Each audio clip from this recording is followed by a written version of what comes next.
నిఖిల్ సిద్ధార్థ గారు ఇప్పుడు కొత్తగా యాక్ట్ చేస్తున్న మూవీ ద ఇండియన్ హౌస్. అయితే ఈయన లాస్ట్ యాక్ట్ చేసిన మూవీ 18 పేజెస్. ఆ మూవీ రిలీజ్ అయ్యి 2 ఇయర్స్ అవుతుంది. ఇంకా అప్పటి నుండి నిఖిల్ సిద్ధార్థ గారు ఒక్క మూవీలో కూడా నటించలేదు. చాలా టైం గ్యాప్ తీసుకొని ఇప్పుడు మళ్ళీ ద ఇండియన్ హౌస్ మూవీతో మన ముందుకు వస్తున్నారు నిఖిల్ సిద్ధార్థ గారు.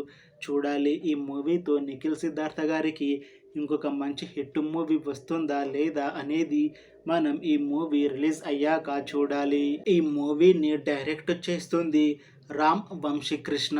ఈ మూవీని ప్రొడ్యూస్ చేస్తుంది తేజ్ నారాయణన్ అగర్వాల్ ఇంకా అభిషేక్ అగర్వాల్. అలానే ఈ మూవీలో మెయిన్ లీడ్ యాక్టర్స్గా యాక్ట్ చేస్తుంది నిఖిల్ సిద్ధార్థ, సాయి మంజ్రేకర్ ఇంకా చాలామంది యాక్టర్లు ఉన్నారు.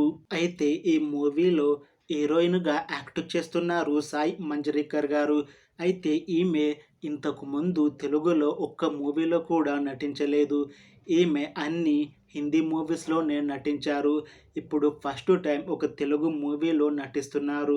చూడాలి ఈ మూవీతో సాయి మంజ్రేకర్ గారికి ఒక మంచి హిట్ వచ్చి మళ్ళీ తను తెలుగులో మూవీ ఆఫర్ని దక్కించుకుంటుందా లేదా అనేది మనం ఈ the Indian house movie release అయ్యాక చూడాలి. అయితే the Indian house movie team మాత్రం చాలా కాన్ఫిడెంట్గా ఉన్నారు. ఈ మూవీ మంచి సస్పెన్స్ థ్రిల్లర్ హిట్ అవుతుంది అని అంటున్నారు. చూడాలి ఈ మూవీ రిలీజ్ అయ్యాక హిట్ అవుతుందా లేదా అనేది. అలానే ఈ మూవీతో నిఖిల్ సిద్ధార్థ గారికి కార్తికేయ 2 లాగా ఇంకొక పెద్ద హిట్ మూవీ వస్తుందా లేదా అనేది మనం ఈ మూవీ రిలీజ్ అయ్యాక చూడాలి. Thanks for watching this video friends. మీకు ఈ వీడియో నచ్చితే లైక్ చేయండి. ఇంకా ఇలాంటి మూవీ అప్డేట్స్ కోసం ఈ ఛానల్ని సబ్స్క్రైబ్ చేసుకోండి.